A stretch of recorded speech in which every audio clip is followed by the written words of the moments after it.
We have this from Axios. Biden's fundraiser with Obama and Clinton highlights Trump's cash crunch. Oh no, it's Trump's fault. Well, my friends, as Joe Biden is hanging out with Obama and Lizzo and others, Trump was at the wake for a fallen officer who was killed due to this career criminal who reportedly, I believe, was released 21 times. And now here we are. Congratulations, Joe Biden. He's raised a bunch of money.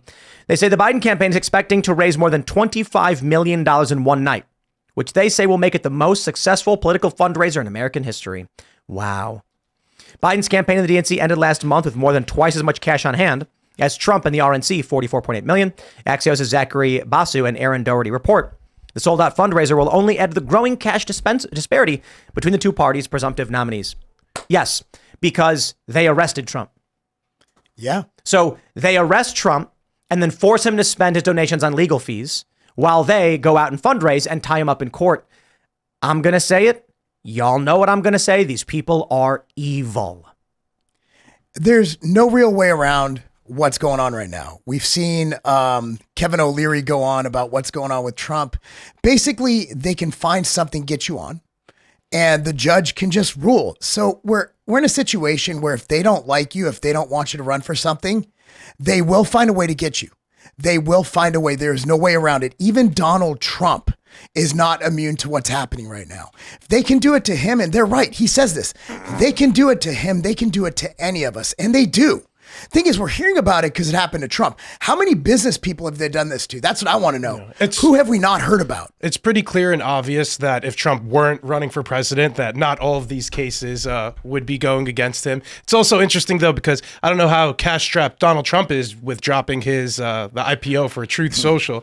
But I think the bigger story here is that the Democrat Party is kind of coalescing and unifying. There's, again, a few former presidents here campaigning with Obama. The Democrat Party is more or less united, and you can't really say the same about the Republican Party. I think that's an important story. I think it's interesting because it's always been that way. I think the Republicans tend to be much more fractured. To me, what's interesting about the story is you have Biden campaign bragging, we have $25 million. And for any sort of non-political, maybe leans left, middle American person who is like, what would I do with $25 million? What would I do with $2,000 right now? Like, how much of a difference could this make in my life? To have a headline like this where they're like, haha, we have more money than Trump does. It's also like saying to the people, like, look, we just are swimming in cash. If we want money, we get it. And we don't, that's not true for you. Good luck paying your bills. Good luck with tax season. Like it feels very out of tone deaf to me to have these flashy headlines about money, knowing that so many Americans, even Americans that you're hoping will vote for you, are struggling financially right now. Cash is extremely important in campaigns, but I think if anything, this is an election where it might be its least relevant. Given both these guys are at 100% name ID, both are former presidents, but the amount of earned media that both are getting is astronomical. So I mean, money doesn't hurt, but there was an interesting point that was made on the Five earlier. Colbert is going to facilitate the discussion among the presidents. I used to like Colbert. Could you imagine? I forgot who said. I think it might have been like Gutfeld said, or one of the guys on the Five, Jesse.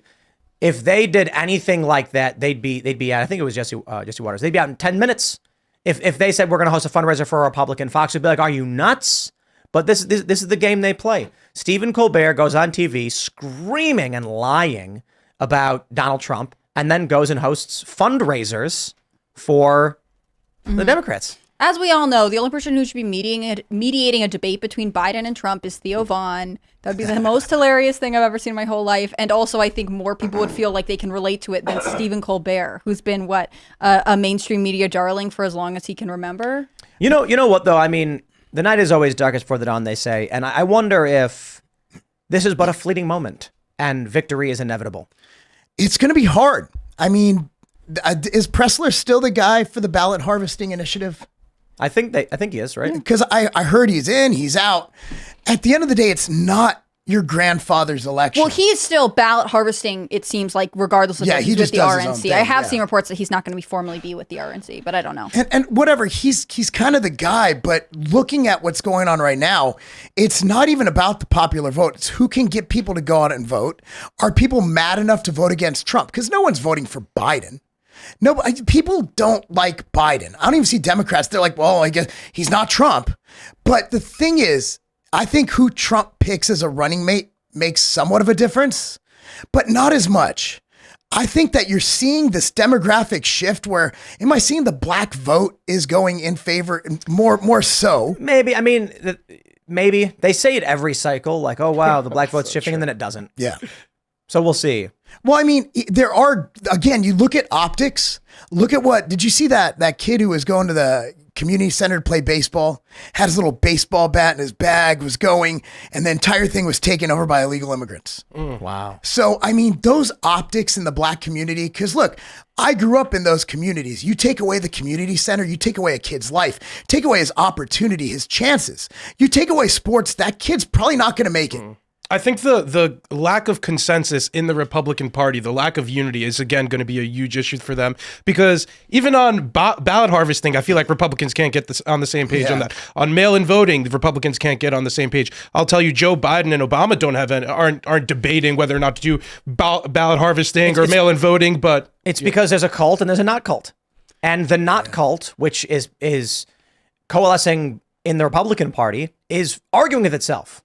Right, the not cult is not a unified group. Never, it's not been. You've got disaffected liberals who don't agree with, you've got libertarian-leaning individuals, and now they're all voting Republican because Democrats are a cult. Yeah. Obama's only 62. We're never seeing the end of him.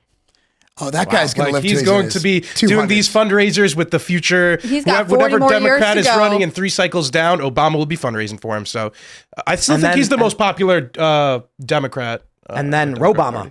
And then Obama. In 20 or 30 years with Neuralink, and they goodness. transport his brain into a robot body, then Robama is. Well, is there's always fundraising. Michelle.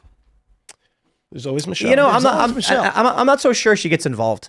I don't think so. I think the history is her saying she really doesn't want to be involved, but I still think it's such an interesting contrast. We don't have Bush, trying to fundraise here. The with entire Donald Republican Trump. Party, the establishment, they are all publicly against Trump. You have senators saying they won't vote for Trump. Didn't Romney say he's not going to vote for Trump? I feel like the establishment Trump has taken over the establishment. I'll tell you why Michelle Obama will not run. Because Michelle Obama doesn't like being called a man.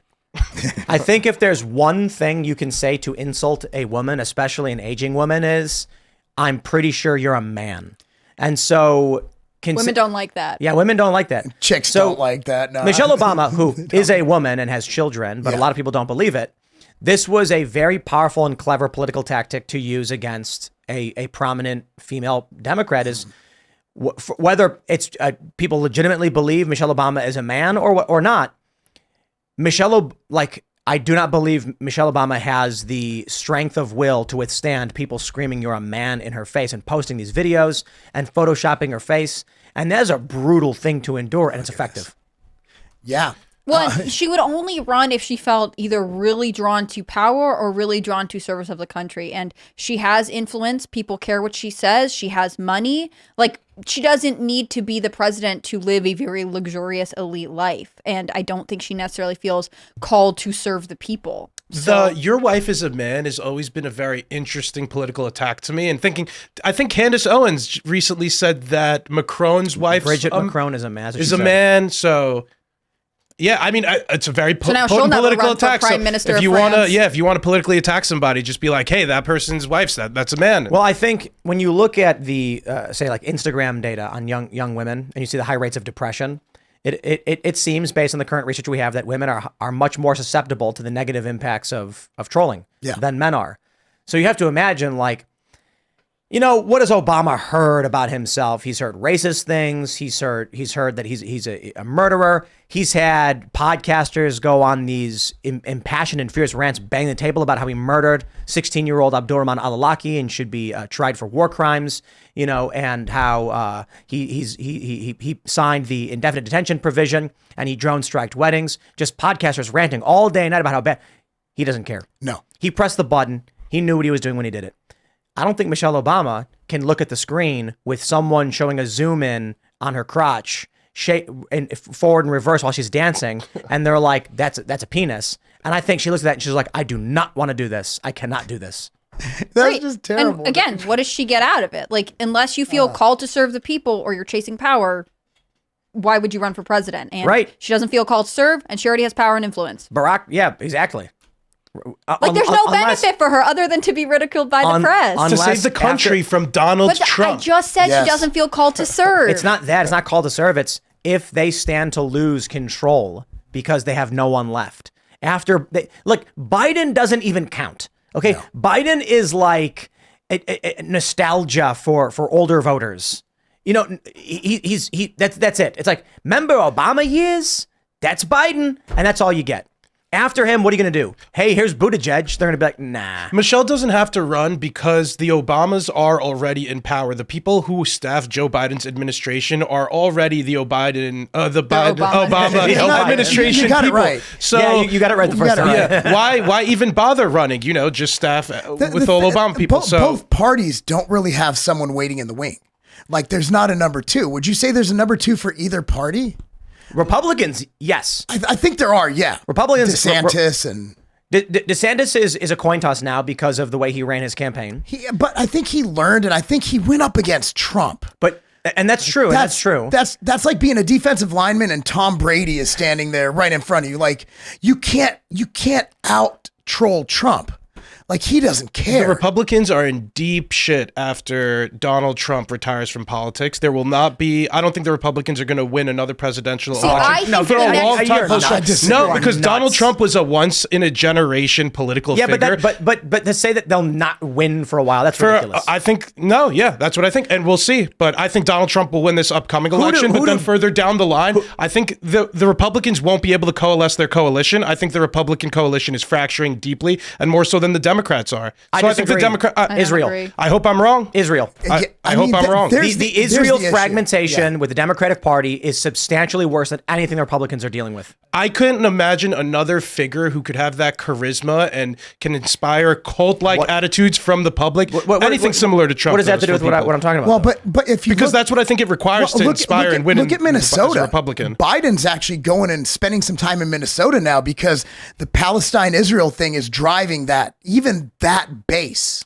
Imagine you have a stronghold like Minnesota and Dearborn. Yeah. Thanks for watching this clip from the Timcast IRL podcast. Hang out with us live Monday through Friday at 8 p.m. and become a member over at timcast.com for uncensored, members-only shows exclusive. Thanks for hanging out, and we'll see you all next time.